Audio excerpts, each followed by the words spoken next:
Hey guys, so we've just had the patch notes for the minor update released, and boy oh boy, there's some really cool changes coming for the Druid. So I'm going to be going through them very quickly in today's video, and also looking at any things that were missed in the English patch notes, which might be mentioned in the Chinese patch notes. So let's pull up the English patch notes here, and this reads Dash Triumphant in the Elder Rift race. So it looks like we're getting some kind of speedrun event, along with the already ongoing Druid speedrun event. So this one seems like it's going to be available for all classes, but let's not get too far ahead of ourselves. So first of all, there'll be server maintenance starting from the 15th of July from 5 to 7 p.m. PDT for Oceania, East Asia, Southeast Asia, and Europe, and 16th of July 1 to 3 a.m. PDT for American servers. And this means that the patch is actually going to be live in less than 2 days. The first thing coming is the Rift Racer limited time event, and this is going to run from July the 21st till July the 28th, and you can team up with 3 other fellow adventurers to race your way to the end of the Elder Rift and compete for illustrious rewards. Your runs will be bolstered by 5 powerful elixirs to grant you each an extra boost to complete the Elder Rift run, and then you've got these elixirs here. So Vithu's Elixir, increase the critical hit chance when using a buff. Shalbass's Fury, increase primary attack speed when using your primary attack. So these just seem like buffs based off the existing set bonuses that we have, and each person in your party is going to receive one of these buffs. So this is really interesting because this seems like a group speedrun event rather than a solo one. At least that's how I'm reading it. And then it says, this Rift Racer will feature 2 different game modes, Normal and Nightmare mode. Normal will feel similar to the Elder Rifts you know, and Nightmare mode cranks up the heat with a demonic twists and challenges. In Nightmare mode, you'll have to steel yourself against fearsome new Rift Guardian, the Jurat. Okay, so there's a boss here, new one for the Elder Rifts. Throughout the Elder Rift race, the underbrush scurries rife with greedy goblins looking to cause chaos. Slay these goblins as soon as possible, for if left unchecked, they'll bolster the power of the remaining enemies in the Elder Rift. Look out for regular intervals, 25%, 50%, and 75%. So that's interesting. There'll be some like kind of mechanic to deal with that if you don't deal with it in time, the Rift will be harder. Normal Rift Racer will be available at all times throughout the event, but the Nightmare mode has a limited attempts and only stands to be challenged between 7 and 10 p.m. local time. You'll have 1 extra bonus attempt on the 26th and 27th from 12 to 2. So this doesn't really seem that great. I'm not really the biggest fan of these limited openings. At least it's going to run for 3 hours, I guess, in the evening. So that's kind of okay for me. But I know that for some players, that's not going to be the best. And then it says complete several challenges within the event to earn legendary items, set items, and legendary crests, and score to compete against the Heroes of Sanctuary on your server and across all servers to earn resplendent rewards. The top players on the cross-server leaderboard will earn the following: legendary crests, set items, mystery legendary gift boxes, scrap materials, and gold. Race through the Elder Rift and strategize with your closest allies to emerge triumphant. We wish you good fortune and swift slaying in races. So this is kind of interesting. I'm not sure if this is going to be another global event like the Druid Trial Race, or it's just going to be cross-server within your region. It's not 100% clear here, but it says across all servers here, so I would guess that it's maybe another global event. Let's have a quick look at the Chinese patch notes, because there were a few things missed in this section. So these are the Chinese notes. This was auto-translated by Google. So the Invasion of the Golden Baron, which is the new limited time event in the mystery race, so I believe this is the same thing here. We've got the same activity time, and then we've got the rules of play here, and also the ranking rules. Let's have a quick look at the ranking rules. So it says the system will record the best clearance time in each player's personal history. During the event, you will use your personal best for real-time racing rankings. The top 20 players in each server leaderboard will automatically enter the cross-service leaderboard and compete with top players from other servers. So it is indeed going to be at least cross-server. Competition rewards. Okay, this wasn't mentioned in the English patch notes. So it says that players who are in the final top of the cross-server leaderboard can also receive the following rewards. For the first 1 to 4 people in the rankings, you're going to get 10 legendary crests. I think this is what this means. And then high quality set item times 2. I hope this is like a triple, 2 of them. And then high quality legendary equipment times 2. It will be really nice if this is also like a triple 4, the maximum. And then obviously you get some scrap and some gold. And then for 5 to 40 people, it's more of the same, except it's 6 crests rather than 10. For the 41 to 200 ranking, you get 3 legendary crests, and you get 1 rather than 2 of the set item, and also 1 rather than 2 for the legendary item. And then for players outside of the 200 ranking, I guess you get this just for participating. It says you get 10 legendary crests, but I'm not 100% sure about this. This might just be a typo and it might just be 1. I would love for it to be 10. And then obviously you get 1 legendary item and the 1 set item. So this looks really, really good actually, especially if you just get 10 crests just for participating. This would be awesome. And then for the top 1 to 4 to get another 10, this would just be really, really nice. One more thing here, it says that the cross leaderboard 1st to 4th place will receive an additional unique secret racing champion title, which is limited to 90 days. You can modify the title text and customize the exclusive title, highlight your peak strength and supreme glory. So this is actually very, very cool. Personally, I really love these global competitions that they've been adding. I really love competing in them.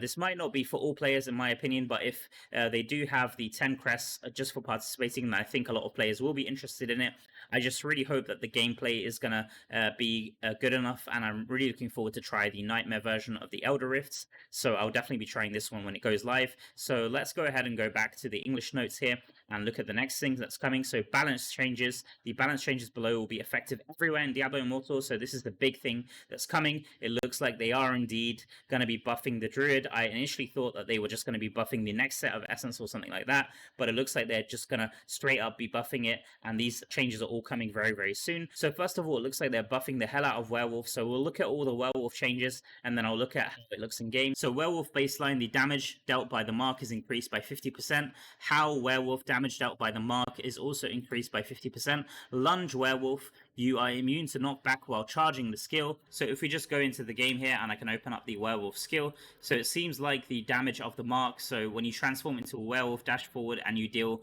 57,000 damage and marking enemies along your path, when a marked enemy's life drops below 50% life, they'll take 46k. So it seems like it's this mark that they're talking about, and it's going to be the same for the Howl ability. So when a marked enemy's life drops below 50%, they also take additional damage here. This is going to be increased by 50%. So the life breakpoint will still be at 50%, but the actual damage itself that's dealt when the enemy drops below the life is going to be increased by 50%. And then as far as the lunge ability, it seems like they're adding knockback immunity to this lunge, which is pretty nice to see. And let's go back to the patch notes here. So let's have a look at the Werewolf essence. We've got Loam Skull, Werewolf, Fire Aura damage is increased by 65%. The ordered crit healing is increased by 14% and now heals every 0.5 seconds while an enemy is marked instead of when the mark expires. Okay, this one is really cool. Snarling Face, during the initial dash, you are immune to loss of control and knockbacks. The damage of the secondary attack is increased by 32%. So the lunge, we already know that it's going to be immune to loss of control, but now we also get the damage increase to the secondary attack, which is nice to see. Scar Carver, which is the offhand essence for Rend and Tear, which I think a lot of people have been using. Secondary attacks against low health enemies is also increased by 50%. So we've got huge buffs all around the board for the Werewolf. I think that is actually going to be worth trying the Werewolf transform once again after this patch goes live. So now let's have a look at the other changes which aren't related to Werewolf. So you've got Surging Stone, damage is increased by 51% and the energy cost reduction is reduced by 20%. This is absolutely huge. This is going to make this skill an absolute powerhouse. I've already been using the skill in a bunch of my farming builds, but I might actually start using this in PvP as well. This is also a skill that I use for the Druid trial race, so it might be worth trying out the trial race once again, trying to lower my time even more. We'll see how that goes. And then for the next abilities here, we've got the Mauler's Mitt for Werebear Crush. So this is the one that I actually used. It's the offhand that lets you do the whack-a-mole effect. So it says damage dealt is increased with each subsequent hit up to a maximum of 150 base damage. So this is also a pretty big damage increase, and we can definitely expect the maximum damage potential of the Druid to be increased after this patch goes live. Next, we've got the Coat of Fecundity for Thorn Armor. Smolder Seed Explosion is increased by 50%. I know that this essence is being used in a lot of builds already, so this just makes it even more powerful with the Smolder Seed damage. Next, we've got the Tuskguard Offhand Essence for Summon Oak Sage. This is the one for the burning effect. So it says each Oak Sage now attacks 3 targets instead of 1. So that's very nice to see. That's going to be a nice improvement to that essence. And then finally, we've got the Flesh's Fertile Ground, which is another chest essence for Thorn Armor. It now provides 30% increased attack speed instead of damage reduction. Subsequent hits now deal 25% reduced damage instead of 50. So it looks like they've completely changed how this essence works. Now it's a damage increased attack speed rather than the reduction. Let's have a quick look at how this one looks in game currently. So I think I do have the armor on. So Flesh's Fertile Ground, yep. And let's have a quick look at the skills here. So we've got Thorn Armor. So it says Thorn Aura. Thorn Armor is now toggled on or off. While on, it consumes 5 primal power, emanating an aura that surrounds all nearby allies and thorns and reducing the damage they take by 20%. So this effect is going to get removed, but we do get a 30% increase to attack speed. I'm not sure if this is also going to buff allies, but if it does, this is going to be pretty crazy. And then it says the aura also deals X amount of damage per second to nearby enemies. Repeated damage to the same enemy is reduced by 50%. This is going to get changed from 50 to 25% instead. But I just think the 30% attack speed buff is going to be crazy. Bear in mind that this is going to be a full attack speed buff, not just primary attack speed buff. So I do think that this is going to be extremely powerful, and potentially it's going to be one of the most powerful group buff skills in the whole game if this is to be understood correctly. And 5 primal power per second is not too hard to actually have 100% uptime with. Let's go ahead and close this here and go back to the patch notes. So I'm actually going to switch over to the Chinese patch notes here just to see if we've missed anything. So balance adjustment and skills optimization. I think that most of the stuff in the English patch notes is the same as this Chinese patch notes, but there are a couple of things here that were missed. So I think at the end here we've got experience optimization, optimize the tracking mode of the initial skill rock to make enemies easier to hit. So I think this is an optimization to the landslide primary attack. It seems like the pathing of it is going to make enemies easier to hit.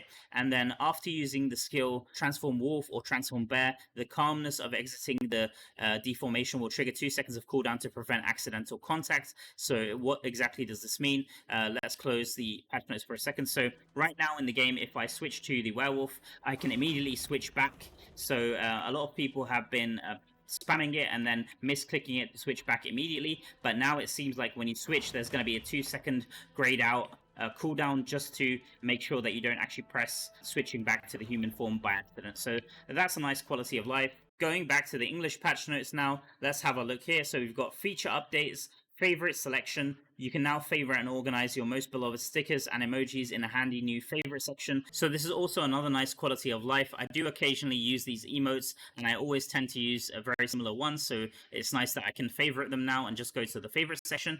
And then next we've got the silence debuff icon addition. We've added a silence debuff icon in PvP areas to help bring better visibility for legendary items that use this effect. Okay, that's also a nice quality of life. And then Battlegrounds updates. So it says Shadow and Immortal rank bonuses have been normalized to 16% and defense increase during Battleground and Convoy PvP matches. These bonuses vary from server to server based on the cycle of life refresh, which makes you weaker immediately after your server overthrows an Immortal clan.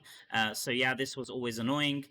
These bonuses are intended to impact your performance within your server, not your performance across servers. So we're normalizing this to always be at the maximum value. So this is actually a very good change and should make a lot of people who play PvP regularly very happy. So right now how it works is if you have a range change on your server, you're going to be pretty weak and you're going to have a very low bonus for the first 1 to 2 weeks. But now you're going to have maximum bonus directly, and all players are going to be normalized in this regard. So this is very good to see indeed. And then next we've got the Deeds of Valor score updates. Your score in Deeds of Valor will now dynamically update in real time to better reflect your current progress towards ranking up. So this is already a very good change, because right now we have to wait until the 3 a.m. reset for the values to be updated, but now it seems like this is going to be happening in real time. Deeds of Valor burden reduction. So the total activity needed to earn Deeds of Valor badges has been lowered, requiring less work to earn higher level badges. Additionally, shadow clans that win during the Rite of Exile week will earn impact ranks that will automatically assign to highly active members within the clan that have not previously participated in a Rite of Exile match. So this is also kind of nice to see. I'm not too sure exactly how it's going to work,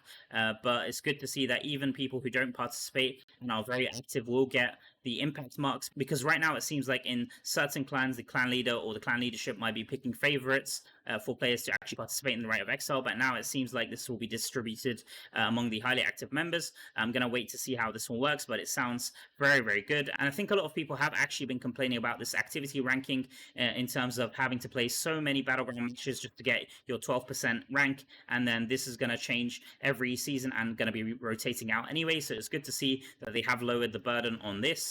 I also want to go quickly to the Chinese patch notes and see if anything was missed. So here they have this table here, and it seems like the activity required is going to be set to 4,000 directly. I'm not too sure how accurate these translations are going to be, so I'm not going to go through all of them in this video. Let's go back to the English patch notes here. It says new familiar traits. We're working on improving these new familiar traits: Salvager, Remote Salvaging, Appraiser, and Pack Mule. So these don't seem new to me.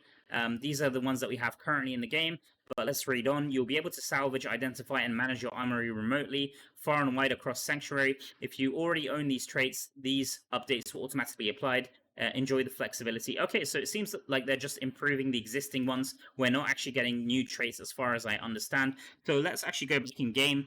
So basically, from how I understand it is, right now I have the Salvager pet, and if I try to salvage, as you can see, I have so many items, but I'm in the Warband Castle, so it says quick access unavailable. If I understand this correctly, then I'll be able to salvage in these places. So places like the Warband Castle, the Raids, and the Immortal Hall. I'm hoping that after the update, we'll actually be able to salvage rather than having this quick access unavailable. So let's go back here. Finally, we've got the shadow rank changes. We're removing the need to go to the Court of Whispers at certain thresholds to manually rank up.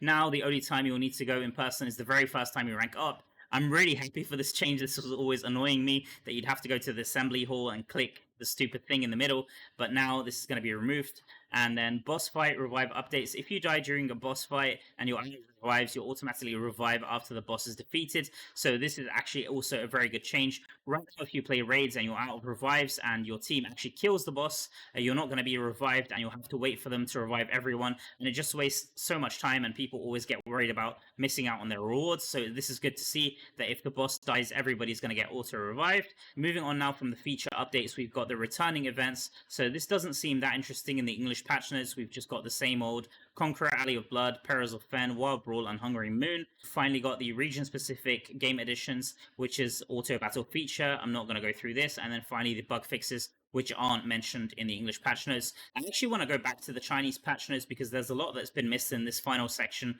of the events and also the bug fixes. So let's take a look at the Chinese notes. So fantastic activities. This is the event section. So we've got a limited time activity, adventurous card game. The table to desk is about to open. Collect and form your own hand. Face the hand, develop strategies, and defeat other adventurers. So it looks like we're getting some kind of card game in Diablo Immortal. This doesn't seem to be a returning event. I'm not sure why this wasn't mentioned in the English notes.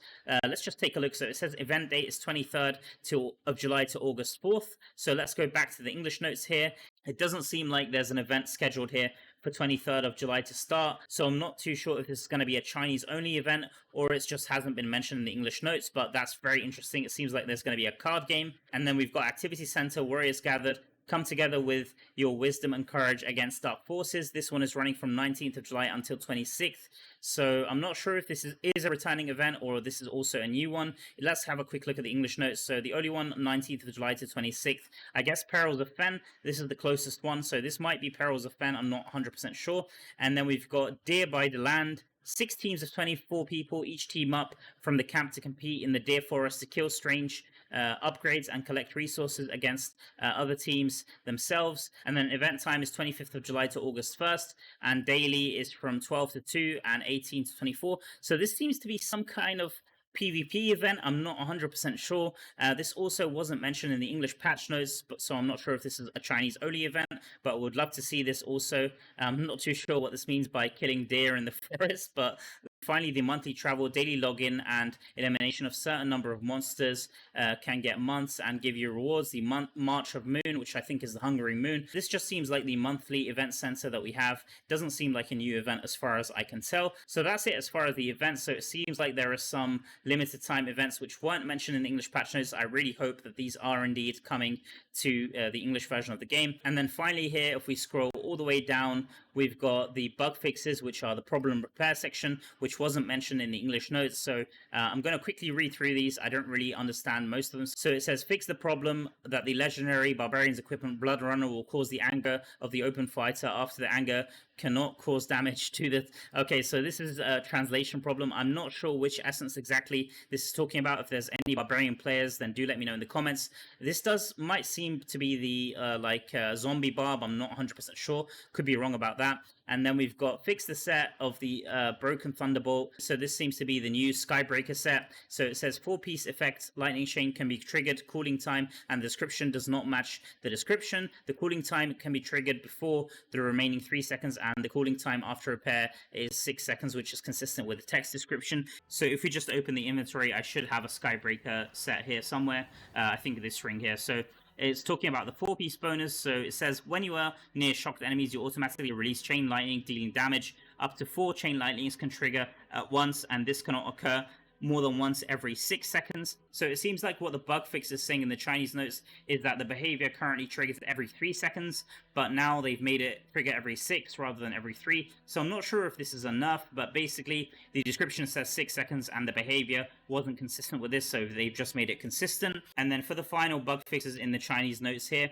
we've got fix the problem of the Druid's Legend equipment life for production did not reply to natural energy after use. So this seems to be with the Circle of Life chest essence not applying the primal power, it seems like. Okay, and then hotter on the line, I'm not too sure what this means, but okay, fixed an issue where using 100 immortal keystones in the immortal quiz could not be rewarded. I'm not sure also what this means. Immortal quiz sounds like Corvus Expedition, and then 100 immortal keystones.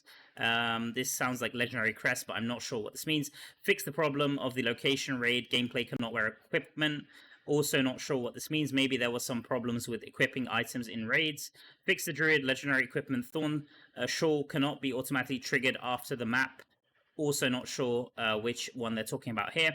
But that's it as far as the bug fixes, and that's it as far as the notes. I really wish that these bug fixes would be included in the English notes, because it's kind of hard with the auto-translate to understand what they mean by certain things here. To be honest, these are some really good changes coming to the game. I'm really happy that they actually decided to buff the Druid sooner rather than later. It's really good to see that they're actually listening to the community, and we didn't have to wait for the next batch of Essence for the Druid to be buffed. So kudos to Blizzard, and I'm really looking forward to try out the patch, especially the Elder Rift speedrun event when that goes live, like I mentioned. As always, do let me know your thoughts and opinions in the comments section below, and if I've missed something, also do let me know. For now, I'm going to be signing off, and I'm going to catch you all in the next video. Peace.